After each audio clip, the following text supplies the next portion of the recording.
नमस्कार प्रिय विद्यार्थियों। हम एमए फाइनल हिंदी साहित्य के अंतर्गत बिहारी लाल जो हमारा पाठ्यक्रम में सम्मिलित इकाई है उसका अध्ययन कर रहे थे। बिहारी लाल जी की जो सतसई है उसमें से हमने उनके अधिकतर दोहों का अध्ययन कर लिया है और उनसे संबंधित एक महत्वपूर्ण प्रश्न बिहारी की काव्यगत विशेषताओं का भी अध्ययन कर लिया है। और जो आज हम इस वीडियो में अध्ययन करेंगे वह टॉपिक रहेगा हमारा बिहारी लाल से संबंधित कि बिहारी के काव्य में कल्पना की समाहार शक्ति और भाषा की समासिकता। तो ये एक महत्वपूर्ण प्रश्न है। हालांकि इस प्रश्न का उत्तर जो हमने बिहारी की काव्यगत विशेषताएं की थी उसी में सम्मिलित हो जाता है, या कह सकते हैं कि अगर हम इस प्रश्न को समझे तो हम उसी के आधार पर इस प्रश्न का उत्तर दे सकते हैं। परंतु मैं इसके लिए एक अलग से वीडियो बना रही हूँ कि आप इस बात को समझ सकें कि कल्पना की समाहार शक्ति क्या है, भाषा की समासिकता क्या है। बिहारी लाल संसार के उन रससिद्ध कवियों में से एक हैं जो अपनी एक बिहारी सतसई रचना के कारण जगत में प्रसिद्ध हैं। ऐसे बहुत कम लोग होते हैं। हिंदी साहित्य में श्रृंगार सतसइयों की परंपरा का श्री गणेश बिहारी सतसई से ही माना जाता है। हिंदी के प्रबंध काव्यों के क्षेत्र में रामचरितमानस तुलसीदास कृत की जो प्रतिष्ठा है वही प्रतिष्ठा कह सकते हैं कि मुक्तक रचना के क्षेत्र में बिहारी सतसई को प्राप्त हुई है। बिहारी सतसई की टीका आलोचना के रूप में जितना साहित्य आज तक लिखा गया है उसे बिहारी संबंधी एक अलग ही कह सकते हैं वाङ्मय बन गया है। आचार्य रामचंद्र शुक्ल ने हिंदी साहित्य के इतिहास में बिहारी लाल की रचना के विषय में कहा है, यदि प्रबंध काव्य एक विस्तृत वनस्थली है तो मुक्त काव्य एक चुना हुआ गुलदस्ता। संस्कृत के प्रसिद्ध मुक्तकार अमरुक के संबंध में कहा जाता है कि उनका एक एक श्लोक सौ सौ प्रबंध काव्यों का रस उत्पन्न कर सकता है। और हिंदी में बिहारी लाल भी ऐसे ही मुक्तकार हैं जिनके सतसई पर केवल भारतीय ही नहीं विश्व भर के लोग मुग्ध हैं। मुक्तक कविता में या मुक्तक काव्य में जो भी गुण होने चाहिए, जो लक्षण होने चाहिए, वह बिहारी की सतसई में देखे जा सकते हैं और बिहारी ने अपने दोहों के माध्यम से उसको चरमोत्कर्ष तक पहुंचाया है, इसमें कोई भी संदेह नहीं है। आचार्य रामचंद्र शुक्ल ने मुक्तक रचना की कसौटी निर्धारित करते हुए लिखा है कि जिस कवि में कल्पना की समाहार शक्ति और भाषा की समाज शक्ति जितनी अधिक होगी वह उतना ही मुक्तक की रचना करने में सफल होगा। और बिहारी सतसई में देखा जाए तो कल्पना की समाहार शक्ति और भाषा की समाज शक्ति ये दोनों गुण कह सकते हैं प्रचुर मात्रा में उपलब्ध हैं। यही कारण है कि बिहारी सतसई का जितना भी कह सकते हैं साहित्य है उसमें एक महत्वपूर्ण स्थान है और बिहारी की प्रसिद्धि का भी यही आधार है। यूं ही महाराजा कह सकते हैं कि जो जय सिंह थे उनको यूं ही एक एक दोहे पर एक एक स्वर्ण मुद्रा नहीं दिया करते थे। कुछ तो ऐसी विशेषता थी जिसके कारण यह सब कुछ हुआ। बिहारी सतसई में कल्पना की समाहार शक्ति, मुक्तक कवि जो कि मुक्तक काव्य की रचना करते हैं उन्हें अपने काव्य में सूत्र रूप में बहुत कुछ कहना होता है और प्रसंग की कल्पना पाठक श्रोता पर छोड़नी होती है और जो इधर उधर की बातें होती हैं उनको काट छांट कर अलग करना होता है और सार रूप में अपनी बात को उपस्थित करना होता है। जैसा कि आपने देखा होगा कि कोई गणित का सूत्र है, वो बड़ी से बड़ी कोई संख्या है या कोई भी संक्रिया है उसको हल कर देता है। इसी प्रकार से मुक्तक कभी भी कह सकते हैं विस्तृत भाव चित्र को एक छोटे से दोहे के फलक पर उपस्थित कर देता है और इस कसौटी पर बिहारी के दोहे खरे उतरते हैं, क्योंकि दोहे जो कि दो पंक्ति में होते हैं और उन दो पंक्ति के दोहों में आपको एक विस्तृत भाव चित्र उपस्थित करना है, अनुभवों को मनोभावों को अभिव्यक्त करना है। और इस दृष्टि से कह सकते हैं कि बिहारी सतसई एकदम खरी उतरती है। जो कल्पना की समाहार शक्ति है उसको बड़े ही सुंदर तरीके से कवि ने अपने दोहों में प्रस्तुत किया है। जैसा कि एक उदाहरण है दिया है इसमें, डिगत पानी डिगुलास गिरी लखी सब ब्रज बेहाल कंप किशोरी दरस के खरे ल जाने लाल। इस दोहे में कवि ने श्री कृष्ण द्वारा गोवर्धन पर्वत धारण करने का प्रसंग वर्णित किया है। श्री कृष्ण ने अपनी उंगली पर गोवर्धन पर्वत उठा रखा है जिसके नीचे सब ब्रजवासी खड़े हैं। कृष्ण की नज़र राधा से मिलती है और उनके हाथ से पर्वत डगमगाने लगता है, जिसे देखकर सब ब्रजवासी हैं वो भयभीत हो उठते हैं। श्री कृष्ण को जब इस बात का ज्ञान होता है तो वे लज्जा जाते हैं। इतने लंबे प्रसंग को उन्होंने एक छोटे से दोहे में रखा है, जो कि उनकी कल्पना की समाहार शक्ति का सशक्त उदाहरण है।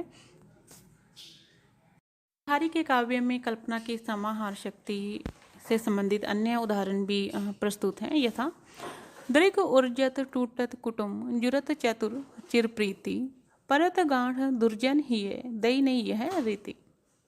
इस दोहे में जो नायक नायिका है उनके परस्पर मिलन की अवस्था का, यह कह सकते हैं कि भरी सभा में वे उपस्थित हैं और उनके नयनों का मिलना, उनके प्रेम भाव उत्पन्न होना और प्रेम भाव उत्पन्न होने के कारण प्रेमी और प्रेमिका में तो आपस में प्रीति उत्पन्न होती है, किंतु परिवार के अन्य सदस्यों से उनका नाता टूट जाता है।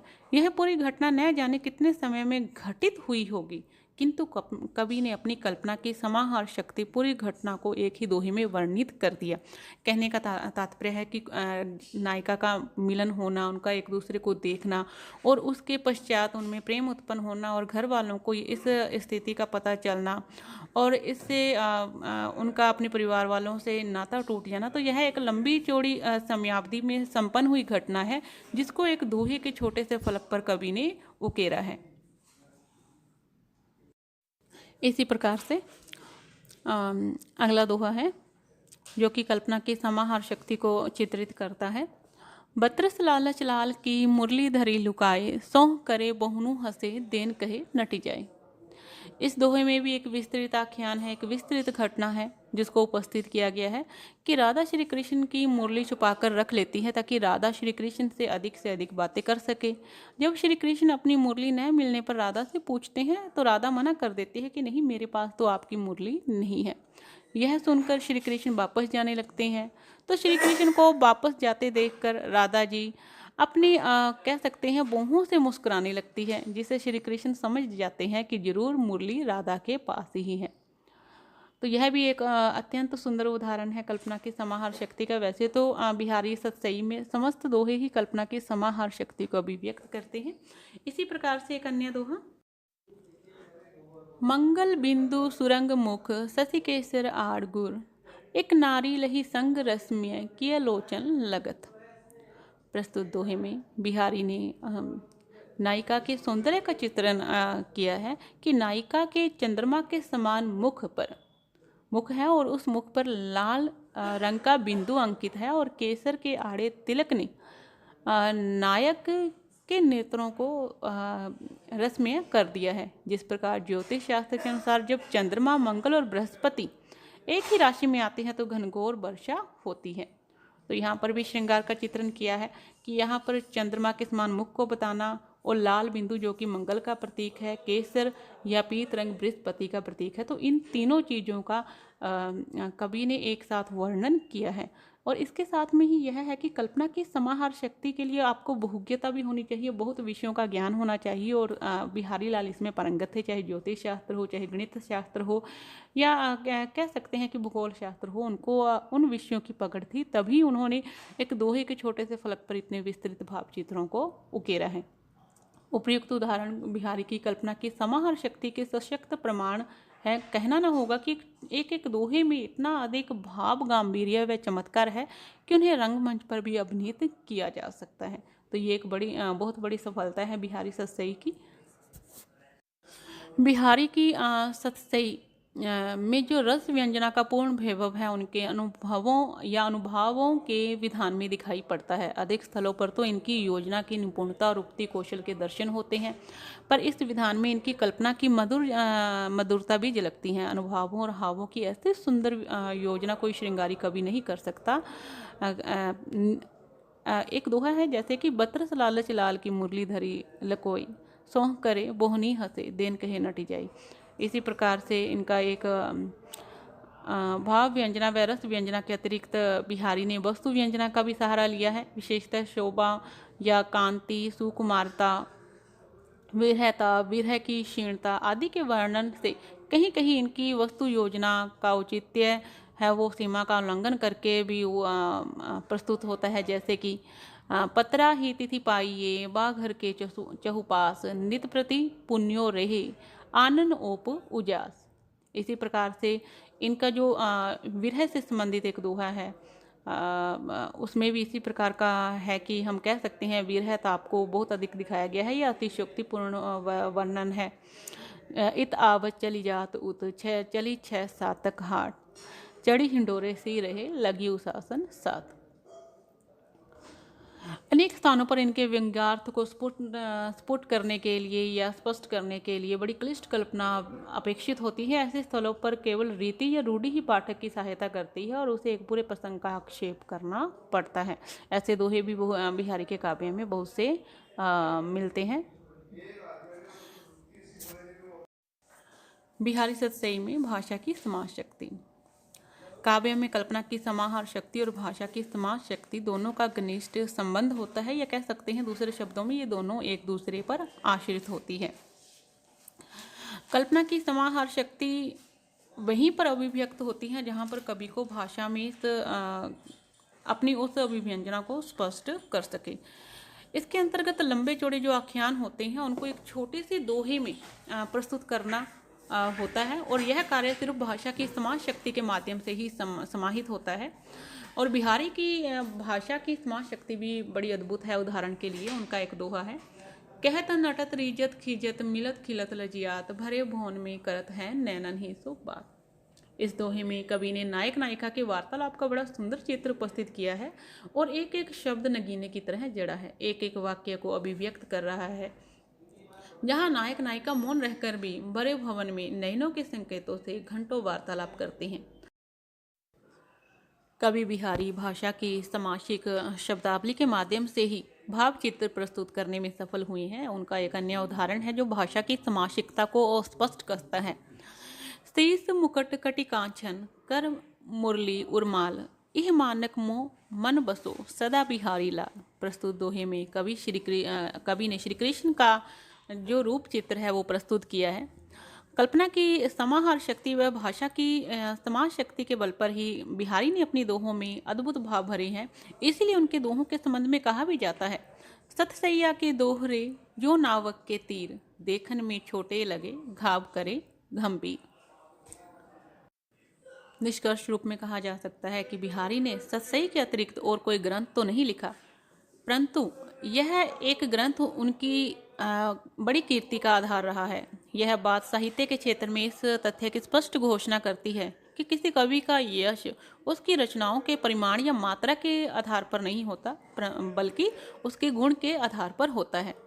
मुक्तक कविता में जो गुण होना चाहिए वह बिहारी के दोहों में अपने चरम उत्कर्ष को पहुंचा है, इसमें कोई संदेह नहीं।